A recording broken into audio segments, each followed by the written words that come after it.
Hey there, YouTubers. Wingsong here, and I'm basically doing another live reaction of Tail in the Air. Since last time was kind of fun, despite how late it was. And obviously, as you can tell, it's not late at night. It's actually kind of in the morning, since though it was kind of perfect time since everyone was asleep at that moment. Not so fun when I was trying to basically tired, and I probably wouldn't have gotten the full reaction if I was more aware. I mean, I was aware of it, you know what I mean. Uh, basically, instead of doing one of these live reactions, the very moment these episodes come on, I'm probably gonna hold off until the next morning, depending on when I have to work, of course. Anyway, and of course, this is pretty much if Sean pretty much would, wouldn't mind if I actually did this for his episodes from now on. Because, let's face it, it's technically his show, and he does kind of have the final say on if he wouldn't mind if somebody doing live reaction to these things or not. But, anyway, might as well get down to it, especially since now I got Balto with me. Okay, here we go. 3, 2, 1. Loading, and there we go. Oh, hybrid again. And Kodiak, Nyquist, and Burnout. Oh, this ought to be fun. Especially with Nyquist. Well, no, not Nyquist. Well, then again, both Nyquist and Burnout are kind of goofy in their own rights. Especially together.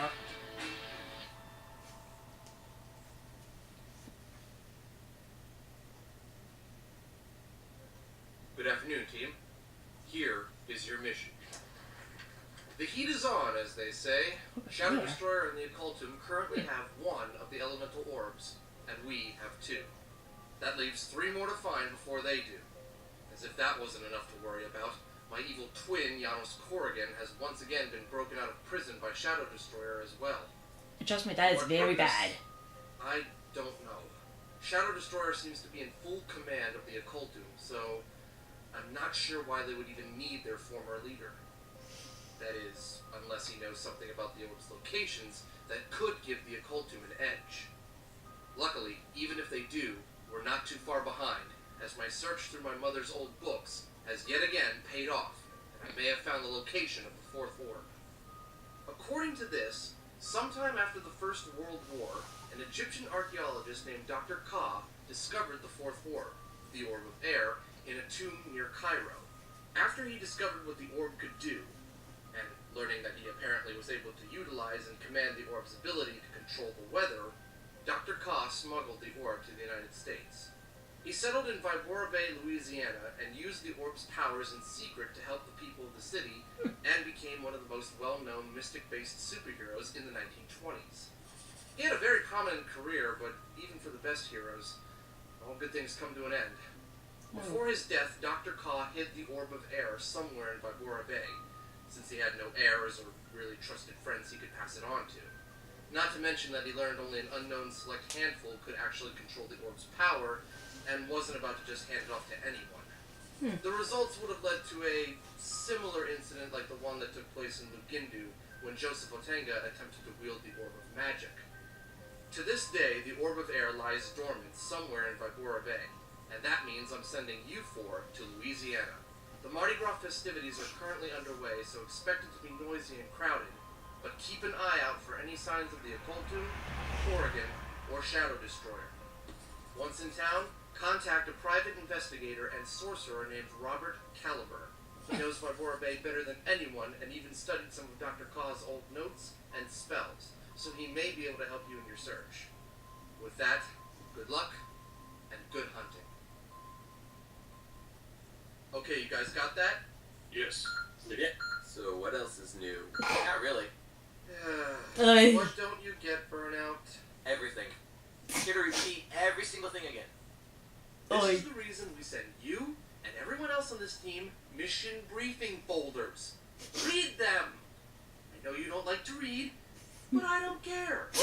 Anyway, welcome back to Tell on the Air Champions. We have Burnout. Woo, I'm the hottest character. Are we sure that we didn't accidentally trade Burnout for the Pun Guardian? No, Hybrid. I'm pretty sure I'd be able to tell the difference between Burnout and Pun Guardian. Can we trade in Burnout for the Pun Guardian? I'm under contract to be here. What's a contract? Anyway, Dr. Scientist once again has some gadgets for you to take with you into the field. Friendly reminder, you can only take 2. Oh, the catches are this First up time. on the list is the Domino Mask. Put this mask on, activate it, and it will project a hologram around you that will allow you to look like pretty much anyone. Battery life is unfortunately short though, so it will only last for a short time. Darn. Next up, the grappling beads. These beads are extremely durable and nearly indestructible. They'll be able to hold quite a bit of weight if you ever need to swing across anything or tie someone up. And finally, the perfect potato chip. What? Perfect potato chip. Of course. Okay. I Oi. would eat it right now. How about you don't? Yeah, but I'm hungry. Yeah, we need to hold on to it. It could be a bargaining chip. Are we sure that What? Nyquist here is not the Pun Guardian? I mean, did you hear that stupid pun? Positive. Alright, well, if Burnout's taking the perfect potato chip, that leaves the Domino Mask and the grappling beads. I want to say that we're probably going to want the grappling beads, but what do you guys think? I'm thinking the grappling beads just because they're an unlimited use, and I feel like there's a lot of situations where it could be useful to have something that's that durable. Okay, so I guess the grappling beads are going with you? I vote the mask. Well then. Beads have better argument. Beads win 2-1 unless Kodiak changes his mind. Yeah, but... Burnout, if you're voting for the mask, you have to put the chip back. Okay, fine. You'll be able to eat the chip later. Is that like a hint to something? I mean, just pocket the chip. It might get broken. It's the perfect potato chip, Burnout. It won't, or at least it'll have a hard time, breaking. Hence the word perfect. Now take the beads and get going already. If we find out you ate it, we're going to No, I put it in my pocket. I put it in my pocket. Just don't burn the chip. So a few hours later, you arrive Oi. in Vibora Bay, Louisiana. That is loud. As was to be expected, the Mardi Gras festivities are in full swing. It's quite loud and the streets are jam-packed with dancers, floats, and folks just having a grand old time. As you make your way through the crowds, with some people taking notice of you as you walk by, Nyquist suddenly bumps into someone. You turn around, and it's Homeless Uncle Dunk! Hey. Homeless Uncle Dunk, Him again. turning and realizing who he's bumped into, is happy to see you and asks what you all are doing here. I have no idea. That much is evident. Oi. I mean, he would just assume you're here for Mardi Gras, but you are wearing your hero outfits, which implies business rather than pleasure. Mm-hmm. you know, usual.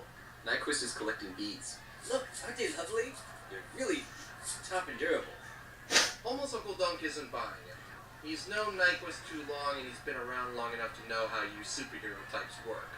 He motions for you to come to a side alley where it's a bit quieter. He promises to keep it hush-hush, but really wants to know what your mission is. Besides, he's really interested in helping you however he can. Aww. We're looking for a ball full of hot air. Kodiak? He's not too wrong. It is called the Homeless Orb Uncle of Dunk Air. thinks for a moment, and then says that unless you're looking for one of the hot air balloons nearby, or a steam room, he recommends speaking to Robert Caliburn. If it's something out of the ordinary that you're looking for, Caliburn will be able to help you find it. Alright, where would we find him? Homeless Uncle Dunk points to a dimly lit, 2-story office building on the other side of the crowded street. All the way over there. What? It's just across the street. Taxi! Oh, let me call an Uber. Okay, you guys are superheroes. You should have no problem crossing a street. I carried Burnout across the way. Kodiak, this is so romantic. Don't make me toss you over the building. Okay, finally, we are getting somewhere. Homeless Uncle Dunk wishes Oy. you all good luck on the mission, and then returns to the party. As you guys reach the office building, however, you don't see a mysterious individual in a hat watching you from just a little ways away near another alleyway. Not sure what he's up to, but he's definitely keeping an eye on you. Hey Who guys, I could just this wanted be? to let you know I didn't see anything suspicious over by the alley. Oy. Thank you for that important bit of information, Hybrid. Anyway, you arrive at Caliburn's office door on the second floor. You knock first, but no answer. You open the Oh, door dear. next.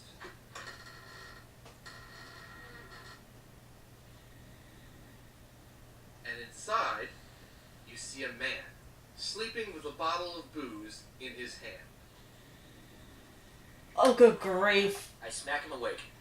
Okay, if that's what you want to do, not gonna roll for this. You smack him awake, and he immediately jumps up and tries to attack Burnout Boom! before falling over and onto the floor. You know, I would have been rooting for him. I think he's maybe a little bit tipsy then. Well, considering the other 5 bottles on his desk next to the one he was holding. Not to mention the smell. Yeah. Good grief, he's now, real drunk, isn't he? Caliburn is struggling to get off the floor. I'll go and help him back into his seat. Alright. Hybrid helps Caliburn back into his seat. I'm gonna take all the bottles and put them in the recycling. Thinking of the Earth. Love it. Caliburn, trying to get focused and come to his senses, looks up at you guys and asks who you are, informing you that he's closed for Mardi Gras and will reopen on Thursday. The door wasn't locked. That's not their fault. Caliburn groans, and then, after another moment of him trying to clear his head, asks if you're the guys from Pack. What gave us away? Is it the bear? Caliburn points over to a small office kitchen and asks if you guys could go brew him a fresh pot of coffee. Wait, someone said coffee? Oh no. Oh, no. No. Coffee. Nope, Coffee. nope, No, my no, mind's already no, set on coffee. no. Coffee! Nope. You heard nothing of the sort. As long as I heard nothing of the sort, I think we're fine. Caliburn, even though he's not quite himself yet, isn't too sure what to make of you guys. Heck, he points at Burnout and asks what's wrong with him. You idiot mush! You had to mention coffee in front of Burnout. Wait, coffee? Ah! Burnout! He's out of coffee! Moving forward. Caliburn suddenly remembers why he Only was because expecting in one episode, He Burnout was receives a message crazy from trying to himself get his hands on telling him that coffee. You guys were coming for help So I in can the only assume it's pretty much become his kryptonite at this point. He opens the drawer of his desk and pulls out a notebook. Caliburn, though still groggy, manages to explain that the legendary Dr. Ka and the secret behind his amazing power have been something of a hobby for him. For years, he's done personal investigations into the matter and thinks he now knows where Dr. Ka hid this orb. To reassure That's him, convenient. Caliburn says he has no intention of trying to use the orb himself. Even as drunk as he is, he knows that would be a fatal error. He just wants Well, to thank find goodness it for that. and deliver it into the hands of the proper authorities, considering how dangerous it is and how many others with not so noble intentions have tried to find it. And now that he knows someone like Shadow Destroyer is after it, well, the clock is ticking, and someone is going to win this race. As Caliburn flips through his notebook for a specific page, suddenly, from the door behind you, Uh-oh. 7 Occultum agents burst into the room. Oh. Hey, great costumes, guys. Where are your beads, though? They aim their weapons at you and demand you turn Caliburn over to them. Oh boy. You can try. We got here first. The Occultum agent calling the shots grabs a radio from his belt and calls in to someone, mentioning you four being there. The voice on the other end is somewhat familiar to one of you. My quest is there, you say. Uh-oh. Kill the other 3. Bring him and Calvert to me. Oh, that can't be good. I can't believe it was so short. But good things come to those who wait. Well, basically, credits are just rolling, but, that was pretty good for the first episode of this arc. Yeah, if you guys remember what I mentioned in the last video, basically, though these episodes are also pretty much in parts, it's Thank you for mission are watching pretty much Talon in Air. The characters in World of the Champions arcs, are so to owned by speak. their respective owners. Like, The it's characters basically are all one play, but solely by the chopped into Fox pieces. in the fedora, tail in the air. Kind of makes sense considering how hectic their lives are probably at this point. Sean Bass here, And media production. let's face it, as far as I know, Sean is pretty much the only guy who's pretty much doing all the editing and such, and cannot blame him for wanting to cut each playthrough in sections because of that. But hey, at least even despite the fact the videos are shorter, it does help the videos also get out faster, and like I just said, good things come to those who wait. Yeah. Pretty good. Might end up doing this from now on, at least also to this way. Of course, I'll have to get Sean's permission for this one first, but at least this way, there are actually videos on the site, so this way you guys don't end up wondering if I'm dead or alive. And who knows, maybe this will also help me to motivate myself to finally complete the darn script for the next Reviewing the Web episode. And let's face it, this really does have to stop. I really gotta get to the script writing and then video editing, filming, and whatever. Anyway, until the next episode of TOTA, this is Wingsong, signing off.